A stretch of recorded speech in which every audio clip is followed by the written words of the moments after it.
നമ്മുടെ വീടിനടുത്തുള്ള ക്ഷേത്രത്തിൽ ഉത്സവം വരുമ്പോൾ നമ്മുടെ വീട്ടിലൊക്കെ ഉത്സവം വന്ന പോലെ അല്ലെങ്കിൽ ഒരു കല്യാണം വന്ന പോലെ അതേ ഉത്സാഹവും സന്തോഷവും ഒരു എക്സ്ട്രാ ഒരു സന്തോഷം നമ്മളിലെല്ലാവർക്കും ഉണ്ടാവും.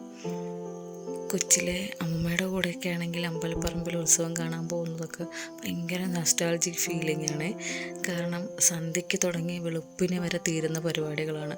അമ്മമ്മ ഒരു പായും പിന്നെ ന്യൂസ് പേപ്പറും ഒക്കെ എടുത്ത് ഇങ്ങനെ ഒരു സ്ഥലം പിടിച്ചിട്ട് എല്ലാവരും കൂടെ മക്കളും ചെറുമക്കളും അമ്മമ്മ എല്ലാവരും കൂടി ഇങ്ങനെ ഇരിക്കും. ആ പരിപാടി നടക്കും. അതിൻ്റെ ഇടവേളയ്ക്കൊക്കെ ഓരോ ചുക്ക് കാപ്പി വാങ്ങിച്ചു തരും, കപ്പലണ്ടി വാങ്ങിച്ചു തരും. ഉത്സവം എല്ലാം കഴിഞ്ഞിട്ട് അമ്പലപ്പറമ്പിൽ ഇഷ്ടംപോലെ കടകളുണ്ടാവും, ലേഡീസ് സ്റ്റോറുകൾ. അവിടെ നിന്ന് ഇഷ്ടംപോലെ കുപ്പിവള, കൈ നിറയെ വള, മാല, പൊട്ട്, ഒത്തിരി സാധനങ്ങൾ വാങ്ങിച്ചു തരും. ഇതൊക്കെ ഭയങ്കര ഒരു ഫീലിങ്ങാണ്. ക്ഷേത്രത്തിൽ നിന്ന് പറയെടുപ്പിന് വന്നപ്പോൾ എടുത്ത വീഡിയോ